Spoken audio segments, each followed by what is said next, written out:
Hello everyone, let me introduce myself. My name is Dr. Ramesh Almatin. My NPM 2241063. I'm from Management Class 22C. Di sini saya akan menjelaskan materi hukum bisnis, yaitu kepailitan dan penundaan kewajiban pembayaran hutang. Pengertian kepailitan. Kepailitan adalah segala sesuatu yang berhubungan dengan pailit. Pailit ialah keadaan berhenti membayar hutang-hutangnya yang telah jatuh tempo. Pernyataan pailit harus dilakukan oleh pengadilan, dalam hal ini pengadilan niaga, sebagai suatu bentuk penundaan asas publisitas dari keadaan tidak mampu membayar hutang sebagai debitur. Tanpa adanya putusan pengadilan, maka pihak ketiga yang berkepentingan tidak akan pernah tahu keadaan tidak mampu membayar dari debitur. Kepailitan merupakan suatu proses penyelesaian sengketa bisnis melalui jalur litigasi, yaitu melalui pengadilan niaga.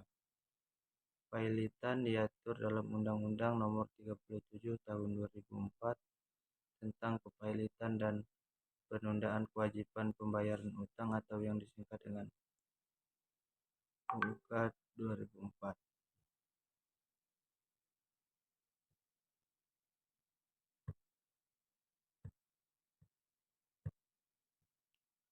Proses pernyataan kepailitan. Proses pernyataan kepailitan diawali dengan pengajuan permohonan pernyataan pailit dan akan menghasilkan sebuah putusan pailit. A. Panitera akan mendaftarkan pada tanggal permohonan kepada pemohon diberikan tanda terima. B. Panitera menyampaikan permohonan pernyataan pailit kepada ketua pengadilan paling lambat 2 hari setelah tanggal permohonan didaftarkan. C. Paling lambat 3 hari setelah tanggal permohonan pernyataan pailit didaftarkan. Pengadilan mempelajari permohonan dan menetapkan hasil hari sidang. D. Sidang pemeriksaan diselenggarakan paling lambat 20 hari setelah permohonan didaftarkan. E. Kemudian atas permohonan debitur dan berdasarkan alasan yang cukup, pengadilan dapat menunda paling lambat 25 hari setelah tanggal permohonan didaftarkan. Asas hukum kepailitan, yaitu 1. Pernyataan pailit harus diputus dalam waktu yang tidak berlarut-larut. 2. Pengurus perusahaan yang pailit harus bertanggung jawab atas pengelolaan perusahaan kecuali dapat membuktikan sebaliknya bahwa mereka tidak bersalah. C. Dimungkinkan utang debitur dilakukan restrukturisasi dalam diajukan permohonan pailit. Kriminalisasi terhadap kecurangan debitur. Tujuan Undang-Undang Kepailitan. 1. Memberikan forum kolektif untuk memilah hak-hak dari berbagai penagih terhadap aset debitur yang tidak mencukupi untuk membayar hutang.